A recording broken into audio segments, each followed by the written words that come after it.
Hello everyone, आज हम class 7th algebraic expression exercise 10.1 का क्वेश्चन नंबर 4 का पार्ट ए करने जा रहे हैं। Okay, so let's begin. तो देखिए क्वेश्चन में क्या लिखा है, identify terms which contain x and give the coefficient of x. Okay, तो हमें आइडेंटिफाई करना है वो टर्म जिसमें है एक्स और उसी एक्स टर्म का हमें कोफिशिएंट फाइंड आउट करना है। ओके, तो ये रहे आपके क्वेश्चंस जिनको हम कहते हैं एक्सप्रेशंस।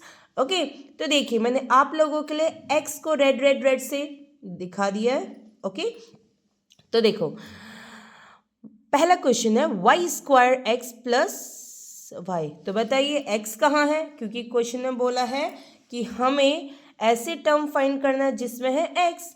तो देख लीजिए ये छुपा है यहाँ पे। ओके, तो यहाँ पे है आपका x, तो इसको इस टर्म को लिखिए यहाँ पे, दूसरा नहीं लिख सकते हैं। ओके, आप क्यों? क्योंकि क्वेश्चन में बोला नहीं है और हमें करना वही होता है जो क्वेश्चन में गिवन होता है। तो देखिए क्वेश्चन में x यहाँ पे लिखा है तो हमने यही टर्म को लिखना है। अब नेक्स्ट साइड है हमारा कोफिशिएंट ऑफ एक्स का कोफिशिएंट बताइए। तो हमें क्या करना है, एक्स को हाइड करिए, जो भी आपको दिखे उसे कोफिशिएंट की जगह पे लिख देना है। Okay, very simple. ओके, अब करते हैं नेक्स्ट वन। अब दोबारा से फाइंड आउट करिए एक्स कहाँ पे है। तो देखिए आप लोगों के लिए तो मैंने बना ही दिए हैं रेड में, तो ओके रेड से कर दिया यहाँ पे। तो देखो ये है आपका टर्म। अगेन कह रही हूँ, अगर माइनस साइन है तो उसे यहाँ पे दिखाइए वरना रॉन्ग हो जाएगा। तो -8y(x) कर दिया मैंने। अब इस साइड हमें लिखना है कोफिशिएंट ऑफ x को करिए हाइड और जो भी आपको दिखे वो लिख दीजिए आप कोफिशिएंट साइड। ओके, 8y आगे आंसर, वेरी सिंपल। तो देखिए थर्ड वाला देखिए, अब देखिए x कहाँ पे है, यहाँ पे है ना, क्योंकि क्वेश्चन ने बोला है कि ऐसे टर्म लिखिए जिसमें हमारा x है, तो ये है। तो हमें सिर्फ यही लिखना है, बाकी को कर दीजिए इग्नोर, टोटली इग्नोर।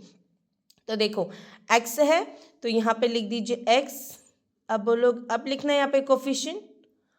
अब बोलो कि यहाँ पे तो कोफिशिएंट कुछ है नहीं, बट ऐसा कुछ नहीं है, यहाँ पे एक आपका हिडन कोफिशिएंट है, दैट इज 1। ओके, तो आपका कोफिशिएंट क्या है, 1, 0 मत लिख दीजिएगा। ओके, 1 कोफिशिएंट होता है। तो देखो नेक्स्ट क्वेश्चन है क्वेश्चन नंबर 4। तो देखिए x फाइंड आउट करिए। तो ये देखो हमें मिल गया है x, तो इसको लिखेंगे यहाँ पे zx। अब नेक्स्ट करना है कोफिशिएंट ऑफ x लिखना है, तो x को करना हाइड। देखिए क्या चीज़ है कोफिशिएंट, z, तो आप यहाँ पे लिख देंगे z।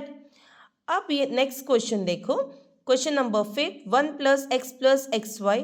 तो देखिए यहाँ पे कितने टर्म्स हैं, 2 टर्म्स, क्योंकि 2 रेड से बनाया है मैंने। ठीक, तो एक लिख दीजिए ऊपर, नेक्स्ट वाला लिख दीजिए x y। ओके, तो यहाँ पे कुछ नहीं है ना, तो आप यहाँ पे तो 1 लिख सकते हैं। तो देखिए यहाँ पे क्या करेंगे, x को हाइड करिए, तो इसका कोफिशिएंट क्या होगा, x का कोफिशिएंट होगा 1। नेक्स्ट वाले में x का कोफिशिएंट, तो देखो x को हाइड करिए और उसका कोफिशिएंट होगा y। देखो वेरी सिंपल, आ गया ये भी। Next question, question number 6, x find out करिए। ये रहा आपका, ठीक है, x यहाँ पे छुपा पड़ा है, तो इसको पूरा लिख दीजिए 12xy²। हमें अब x का कोफिशिएंट, तो x कर दीजिए हाइट, क्या नज़र आ रहा है, 12 एंड y²। ओके, सो लिख दो 12y², इसका कोफिशिएंट है 12y²। ओके, नेक्स्ट क्वेश्चन में देखिए x कहाँ पे दिख रहा है आपको, 2 जगह दिख रहा है ना, तो दोनों के दोनों टर्म्स को आपको यहाँ पे लिखना पड़ेगा, टर्म्स जिसमें x है। ओके, तो 7x, दूसरा है xy²। तो देखो x का कोफिशिएंट बताना है, अगेन हम x करेंगे हाइड। क्या चीज़ नज़र आ रहा है आपको, 7 नज़र आ रहा है, तो यही है इसका कोफिशिएंट। ओके, नेक्स्ट में देखिए x का कोफिशिएंट, x को करिए हाइड। अब आपको क्या नज़र आ रहा है, y², तो y² है इसका कोफिशिएंट। तो देखिए कितना ज़्यादा सिंपल है।